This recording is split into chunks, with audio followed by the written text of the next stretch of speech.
আজকে টেহা উসুল করে লেগে গেছিলাম গাজীপুরের একমাত্র বাফেটে। এইখানে মনে করেন না না যেখানে মনে করেন মন বেরিয়ে খাইয়া দেখি যে আমার পকেটের ভিতরে কোনো টেহা হই না। এরপরে যা হইলো রে ভাই, কয়েকদিন ধরে না খাইতে আমার পেটের ল্যাংটি দুধটা আজকে হাতির রূপ ধারণ করছে। এই কারণে আজকে উপরের দিক দিয়ে ফিটফাট হইয়া পেটের ভিতরে আতির কাট বানায়া পরনের প্যান্ট মাথায় না মাথার প্যান্ট না পরনের প্যান্ট পরনে দিয়ে গেছিলাম আমগো গাজীপুরের মধ্যে একমাত্র বাফেট লাউঞ্জ রাধুনীতে।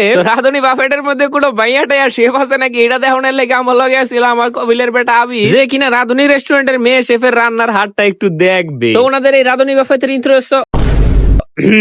ইন্টেরিয়র ছিল খুবই বড়, ঠিক আমার কফিলের বেটা আবিদের এক্সের মনের মতো। এরকম ইম্পর্টেন্ট কথা কইতে কইতে আপনার কাজের কথা কইতে মনে হই না। একই বাফেটে 100 প্লাস আইটেম, মানে বুঝতাছেন বিষয়টা, 100 প্লাস আইটেম মাত্র 899 টাকায়। আমার মতন হাবাইতাল্লাহ যারা আনলিমিটেড খাইতে পারেন হেগো লাগে তো কোনো কথাই নাই। যতক্ষণ পারেন ততক্ষণ খাইবেন, মন বইরা খাইবেন। এর উপরে যারা কচি কাঁচা বাচ্চা আছেন, মানে ওই যে বয়স্ক বাচ্চা না, এক্সের ছোট ছোট বাচ্চা যারা আছেন আর বৃদ্ধ যারা আছেন, যারা মনে করেন মন বইরা খাইতে পারেন, আগর মেশিন মনে করেন এক্সের দুর্বল লাগে, আবার মনে করেন নির্দিষ্ট যে আইটেম গুলো আছে সেগুলো আপনারা টেহা দিয়ে কিনা খাইতে পারবেন। এই সিস্টেমটা আমার কাছে একটু ইউনিকই মনে হয়েছে, কারণ সবার মেশিন তো আর আমার লাইন দুর্বল না, এই না মানে সবল না। ওনাদের 100 আইটেমের ভিতরে চাইনিজ খাবার, বাংলা খাবার, মানে ওই বাংলা সেই বাংলা না, বাংলা খাওন দাওন আর কি, স্যুপ, ডেজার্ট আলহামদুলিল্লাহ মোটামুটি পর্যাপ্ত পরিমাণে সব ছিল।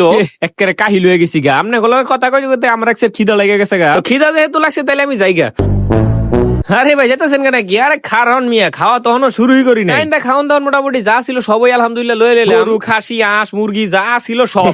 আমরা তো ভালো করেই জানেন যে আমার টেহা দেওয়ার বিষয়ে কৃপণতা থাকলে ওই খাওয়ার বিষয়ে কোনো কৃপণতা নাই। আমার পেটে যত দূর চাই আমি এতে বেশি দেওয়ানোর চেষ্টা করি। তো যাই হোক, পরবর্তীতে একটু লেবু লুবু সিফা টিফা শহরের স্বাস্থ্য ভাই লাইন একটু চামচ দিয়ে খাইতাম গেছিলাম, কিন্তু রাসেল ভাই আমি তো গ্রামের স্বাস্থ্য, এই সব চামচ টামচ দিয়ে আমার কোনো কাম হইব না। কারণ এই হাত দিয়ে খাইতে যে একটা স্যাটিসফ্যাকশন আর যে একটা শান্তি, এই শান্তি ভাই চামচ টামচ আবি যাবি দিয়ে খায় নাই। তো পরে খুব বড় একটা আশা হলো গরুর গোস্তের যে কালা বুনাটা ছিল ওইটা দিয়ে একটু খিচুড়ি মেহা খাইছিলাম, কিন্তু ভাই মানে আমি আপসেট হইছি। ওনাদের এই গরুর গোস্তের কালো বুনাটা অতিরিক্ত পরিমাণে লবণাক্ত ছিল, এই কারণে আমারটা একটু ভালো লাগে নাই। তো পরবর্তীতে লই লইছিলাম চিকেন কারি, আর যেটা টেস্ট আমার কাছে একদম দুর্দান্ত লাগছে। আর এই চিকেন কারিটা ছিল বেশ মজার, সাথে ওনাদের যে ডাক বোনাটা ছিল এটাও আমার কাছে বেশ মজারই মনে হয়েছে। বাট খিচুড়ি আর ফ্রাইড রাইসটাতে আমি আপসেট। ওনাদের এইসব খাবারের মধ্যে কিছু খাবার ছিল বেশ মজার, আবার কিছু খাবার ছিল এবারে, যেহেতু এই জায়গায় বিভিন্ন ধরনের বিভিন্ন পদের অনেক খাবার রান্না করা হয়, সেই ক্ষেত্রে টেস্টের এখানে চেঞ্জ আসতেই পারে, সব খাবার একরকম হবে না, এটাই স্বাভাবিক। খাইতে খাইতে আমি মোটামুটি যত আইটেম লইছিলাম সবই আমার মোটামুটি শেষ। এই এক প্লেট সাবার করে খেন তো তার ফলা কিন্তু এই সিয়ামে না, এই কারণে মনে করেন খাওয়ার মাঝখান দিয়ে একটু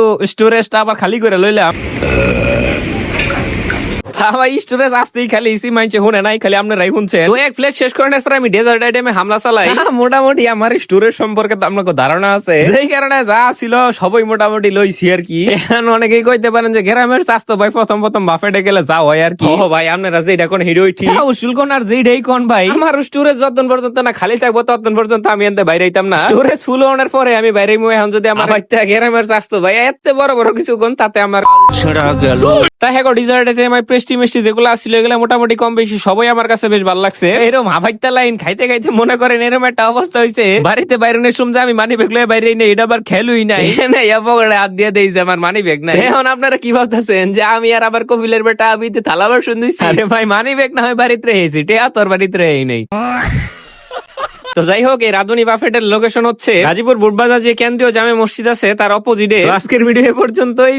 ভিডিওটা ভালো লাগলে অবশ্যই পেজটা ফলো করে দিতে ভুলবেন না, আর ভুলে গেলে মনে করেন আপনার বউ কপালে নাই আর মায়া গো জামাই।